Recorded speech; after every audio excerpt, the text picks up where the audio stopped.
Այսօր ձեր հյուրն է հայկական խոհանոցի զարդն ու թագուհին՝ Գաթան։ Գաթայի տարբեր տեսակներ կան մեր խոհանոցում և յուրաքանչյուրը դրանցից յուրովի համեղ ու անկրկնելի։ Այսօր կներկայացնեմ ձեզ դրանցից մեկը։ Գաթայի հանդեպ սերը մեր արյան հետ է փոխանցվում մեզ։ Դա է պատճառը, որ մենք հաճախակի ենք անդրադառնում այս խմորեղենին։ Եվ այսպես անցնենք գործի։ Նախ պատրաստենք խմորը։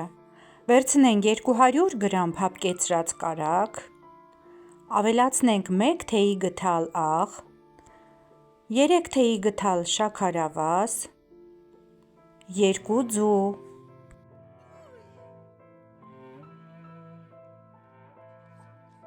լավ խառնենք բաղադրիչները, այնուհետև 1 բաժակ թթվասերի վրա ավելացնենք 1 թեյի գդալ սոդա, խառնենք և ավելացնենք խմորին։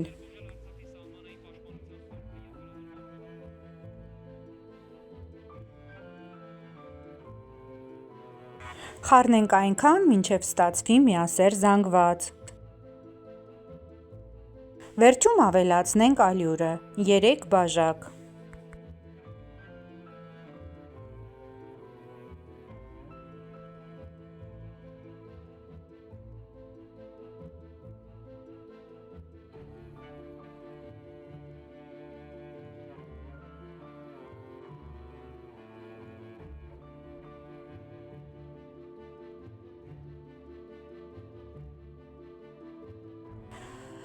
Ասեմ, որ խորիզի պատրաստման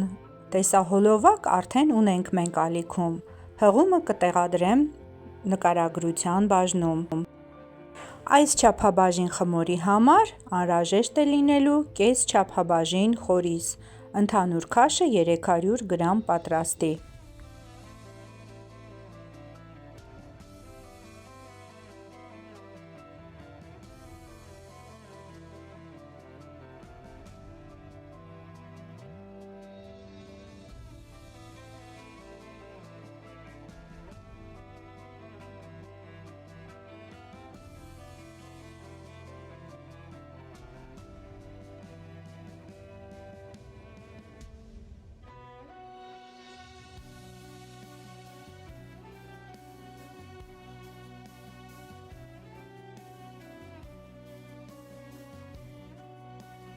Անհրաժեշտ քանակության ալյուրը լցնելուց հետո սկսենք հավաքել խմորը։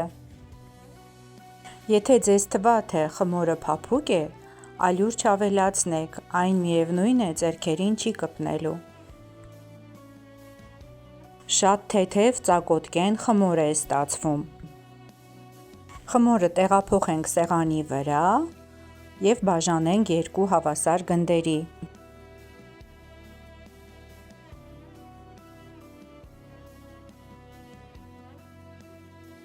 Որպեսզի խմորը էլ ավելի էլաստիկ և հարթ ստացվի, մի քանի անգամ խփեք սեղանի վրա։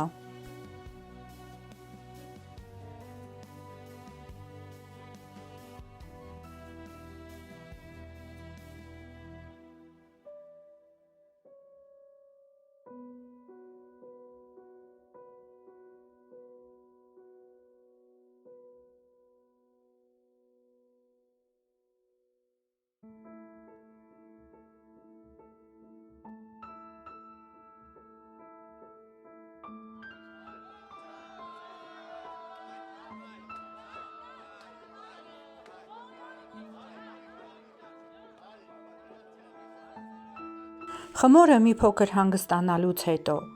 գռտնակով բացենք և հավասարաչափ փռենք խորիզը։ Նշված քանակի խմորին անհրաժեշտ խորիզ պատրաստելու համար վերցնում ենք 1,5 ճաշի գդալ հալած յուղ, կես թեյի գդալ վանիլ, 1 ամբողջ բաժակ և 1 ճաշի գդալ շաքարավազ և 1 ամբողջ բաժակ և 1/4 բաժակ ալյուր։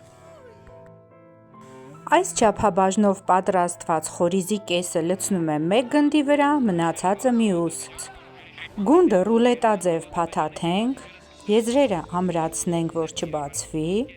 թեթևակի գռտնակով հարթեցնենք, վրան նախշեր անենք, ձու քսենք և կտրատենք։ Երեսին քսելու համար մեկ ձվի դեղնուցին ավելացնում եմ մեկ ճաշի գթալ ջուր։ Ջուրը կարելի է փոխարինել նաև կաթով։